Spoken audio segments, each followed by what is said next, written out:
C'est tout bon? On voit pas ta caméra, mais... Ah, Bah, à distance, on a ta caméra en tout cas, c'est bon. Side by side speaker.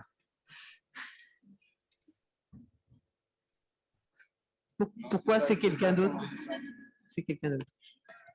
Voilà. peut-être faire affichage de l'intervenant. Ça y est. Voilà, ok. Bonjour à tous. Et c'était donc mon choix de rester à distance pour laisser la place aux plus motivés pour être à Paris. Merci beaucoup de me donner l'occasion de R, donc en soutien à l'évaluation du risque environnemental. Donc, je vais aussi, moi, parler de package avec un objectif tout à fait opérationnel. Vous le savez tous, hein, notre environnement est sous pression et ces pressions diverses liées aux activités anthropiques induisent un déclin des ressources naturelles, une perte de la biodiversité et de plus en plus de contamination liée à l'utilisation des produits chimiques. Et donc, c'est sur ce dernier point que je vais me concentrer dans ma présentation. L'évaluation du risque environnemental en lien avec l'utilisation des substances chimiques, c'est aujourd'hui une priorité à tous les niveaux, que ce soit au niveau national, au niveau européen, avec différentes législations actuellement en vigueur, et bien sûr au niveau européen, notamment avec la réglementation REACH qui est requise pour l'enregistrement de n'importe quelle substance chimique. Et pour faire face à ces modifications de notre environnement, en particulier liées aux substances chimiques, on est tous concernés, que ce soit nous, le grand public, que ce soit nous, les chercheurs, ou que ce soit bien sûr l'industrie du monde chimique, et notamment avec ce principe qui est requis aujourd'hui d'une substance pour une demande d'enregistrement, telle que recommandée par l'Agence européenne des produits chimiques, l'ECHA. Alors, pour soutenir toute cette démarche aux différents niveaux et pour les différentes personnes, eh bien, il y a un cadre de travail un petit peu commun qui consiste à collecter des données expérimentales pour évaluer les risques, analyser ces données, évaluer ces fameux risques et ensuite, il y a certaines instances amenées à prendre des décisions. Le package dont je vais vous parler aujourd'hui, c'est le package Morse qui vient en soutien des deux parties centrales de ce schéma complet, en particulier donc l'analyse des données de toxicité liées aux produits chimiques et l'évaluation des risques associés. Et donc, je vais vous expliquer en quelques diapositives comment fonctionne ce package Morse.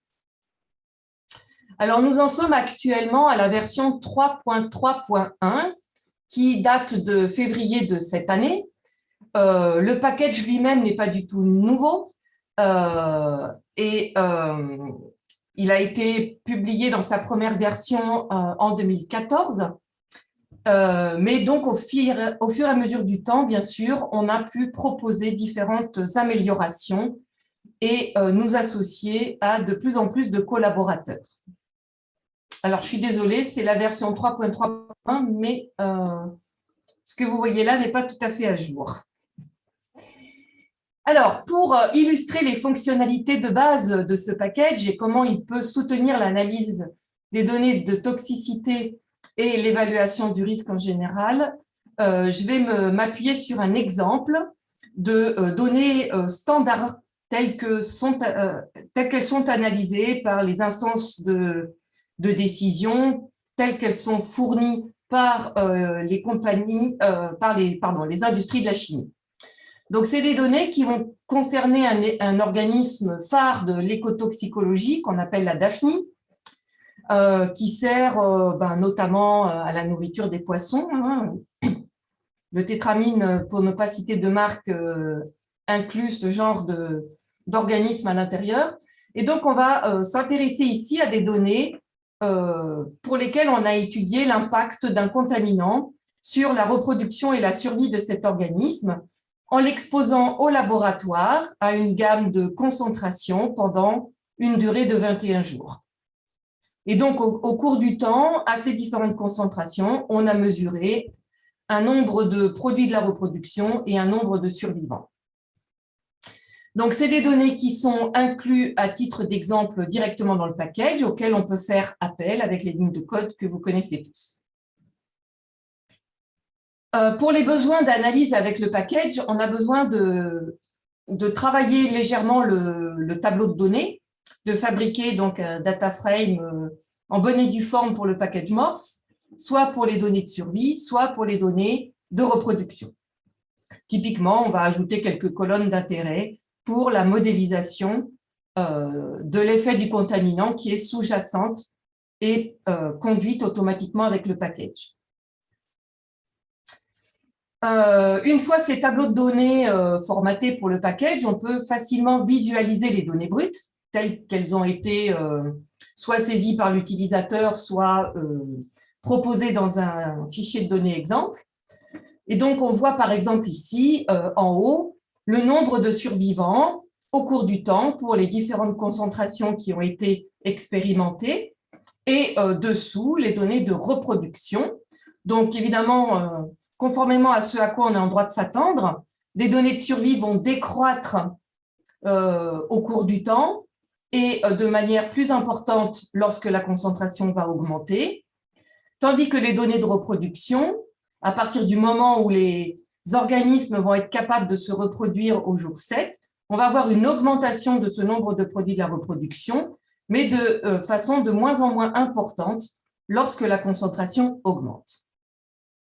Et donc, pour évaluer le risque lié à la substance considérée ici, qui est un herbicide, le chlordane, et pour cette espèce-là en particulier, on a besoin de s'appuyer sur de la modélisation, et c'est ça que fait le package Morse.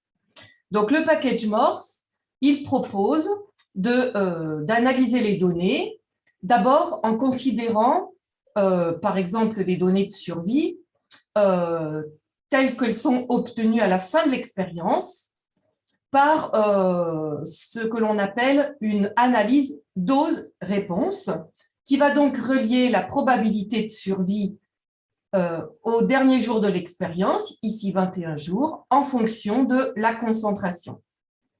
Et l'indicateur de risque que demandent les agences d'évaluation, c'est ce qu'on appelle une concentration létale à 50%, c'est-à-dire la concentration qui va être susceptible d'occasionner 50% de mortalité en comparaison avec l'absence de contamination.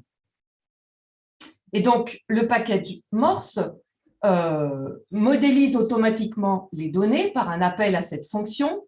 On peut représenter la sortie graphique de la modélisation et obtenir l'indicateur de risque, ici donc la LC50, sous la forme d'une médiane assortie d'une incertitude d'estimation. Alors, on peut faire ça aussi avec les données de reproduction selon le même principe, relier donc le taux de reproduction à la concentration et cette fois-ci obtenir donc une concentration qui va engendrer un effet de 50% par rapport à la reproduction chez les données témoins, c'est-à-dire en l'absence du contaminant.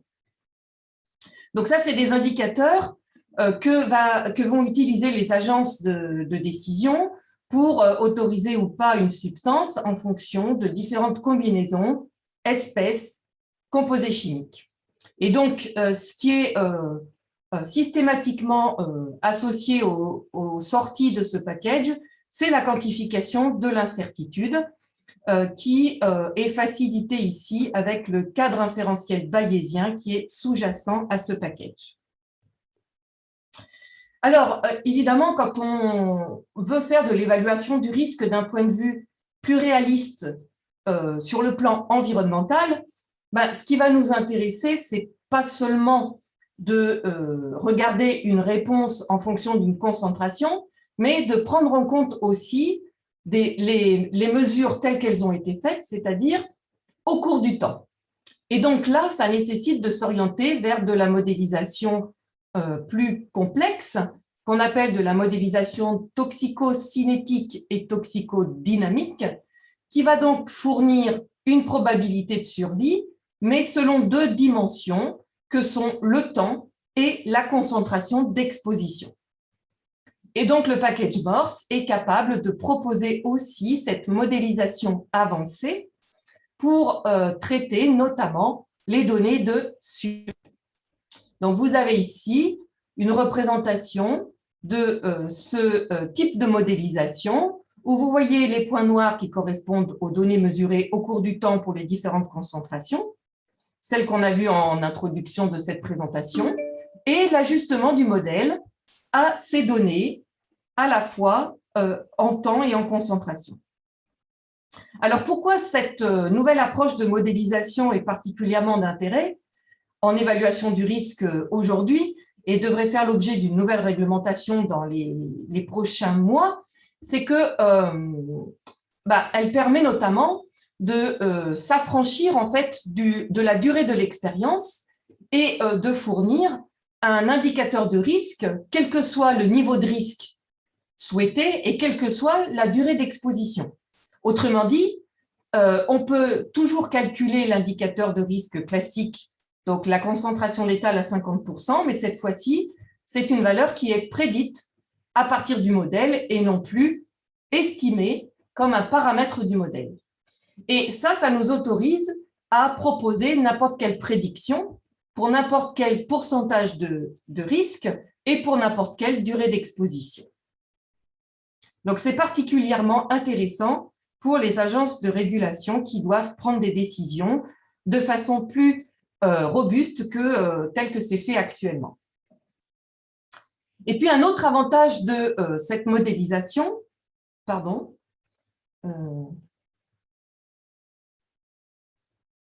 devrait repasser en mode plein écran.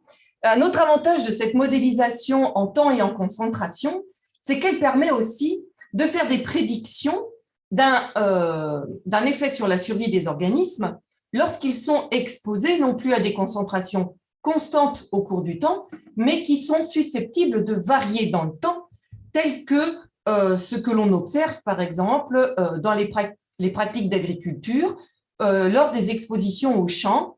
Les agriculteurs sont toujours en demande de pouvoir appliquer plus de produits chimiques et tout ça, c'est à faire en concertation avec les agences d'évaluation du risque.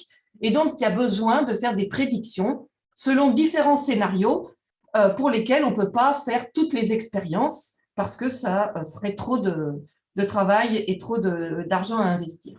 Et donc, une fois que les modèles sont reconnus comme étant valides pour la prédiction, eh bien, ils sont utilisés pour étudier différents scénarios possibles. Et donc, avec le package Morse, eh bien, on peut prédire, même pour des profils d'exposition qui sont aussi variables au cours du temps, ce qu'il va se passer au cours de la période d'exposition pour la probabilité de survie de l'espèce considérée exposée aux contaminants d'intérêt. Alors, outre ce package Morse pour l'évaluation du risque environnemental, nous avons en cours de développement d'autres packages, notamment un package R-Biohack dédié à l'inférence et la prédiction pour la bioaccumulation des substances à l'intérieur des organismes pour mieux décrire les dommages et donc les effets sur les organismes de façon plus intégrée, et un package dénommé RDEB-TK-TD qui, lui, va permettre de modéliser non plus seulement la survie au cours du temps et en fonction de la concentration, mais de manière simultanée à la fois la reproduction, la croissance et la survie dans un cadre théorique qu'on appelle la théorie du budget énergétique. Ce que je voudrais mentionner pour terminer, c'est l'existence également d'une interface utilisateur du package Morse et des autres, qui est la plateforme Mosaic, qui est simplement en fait une interface web du package Morse et de ses confrères pour permettre à des utilisateurs à des évaluateurs du risque qui ne savent pas et qui ne veulent pas utiliser R de bénéficier malgré tout de ces différents outils d'une façon tout à fait conviviale et en accès libre et gratuit.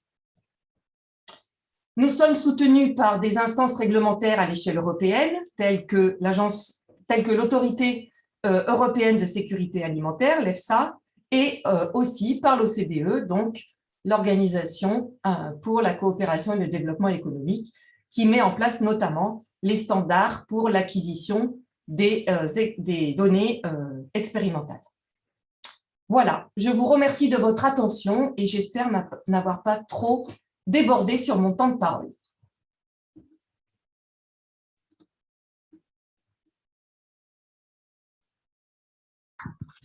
On va applaudir parce qu'on était mutés. Ah bon.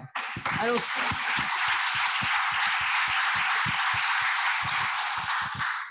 donc, on a même un petit peu de temps pour quelques questions dans la salle, si vous voulez. Alors, est-ce qu'il y a des questions dans la salle? Dans la salle, dans le chat, tout est possible, en asynchrone après coup. Une fois que les estomacs ne crieront plus famine. On a une question. Ouais. Bonjour, merci pour votre présentation. J'aurais juste une question sur la LC 50. Donc, vous dites que vous l'estimez donc à partir des données temporelles donc de votre expérience. Oui. Et en fait, juste ma question, c'est la précision de ce paramètre et combien de temps faut-il pour s'assurer que la valeur de LC50 estimée soit, on va dire, suffisamment précise selon un certain critère? Oui, alors c'est une excellente question. Alors, on l'estime à un temps donné et une concentration. Enfin, c'est une concentration. Donc, on peut l'estimer de deux manières, hein, soit avec la méthode classique que j'ai expliquée au début de ma présentation, c'est-à-dire l'approche dose-réponse, en ne prenant en compte que l'effet de la concentration sur la probabilité de survie, auquel cas cette ELC50 est un des paramètres du modèle qui est ajusté aux données expérimentales, et donc sa précision va dépendre essentiellement des données elles-mêmes, puisque si on a des données très parcellaires, juste quelques concentrations testées et assez peu d'effets, notamment à la plus forte des concentrations qui aura pu être testée, on risque d'avoir une faible précision. Donc la précision qu'on obtient, c'est celle qui est fournie à partir de la distribution de probabilité qui sort du processus d'inférence bayésienne qu'on utilise. Et là, on ne pourra pas faire mieux que l'information qui est disponible dans les données. Alors, ce qu'on a démontré, c'est que par l'approche que j'ai présentée ensuite, qui, elle, intègre à la fois la dimension temporelle et l'effet de la concentration, dans la plupart des cas, on a une précision améliorée sur l'estimation de cette quantité, donc la SC50, qui, cette fois-ci, n'est plus un paramètre du modèle, mais une fonction des paramètres du modèle qu'on prédit après avoir fait l'inférence. Et donc, cette prédiction, elle va inclure évidemment l'incertitude d'inférence sur les paramètres du modèle qui va être propagée dans la prédiction de la LC50. Et là, pareil, je dirais qu'on ne peut jamais faire mieux que toute l'information contenue dans les données, sauf que comme on prend en compte les deux dimensions, à la fois le temps et la concentration, on profite d'une quantité de données plus importante. Et donc, dans le cadre d'une méta-analyse qu'on est en train de finaliser, eh bien, on démontre clairement, en fait, que quelle que soit la combinaison espèce-contaminant, le fait de prendre en compte à la fois le temps et la concentration conduit la plupart du temps à une estimation de la LC50 qui est plus précise que celle qu'on fait en analyse classique. Et donc, ça nous donne des arguments supplémentaires pour aider à ce que la réglementation évolue en faveur de l'utilisation de ces modèles TKTD, en particulier pour la LC50. Mais c'était une excellente question. Merci. Merci. Est-ce qu'il y a d'autres questions dans la salle ou en ligne? Donc, si ce n'est pas le cas, on vous remercie encore une fois. Merci à vous. Voilà.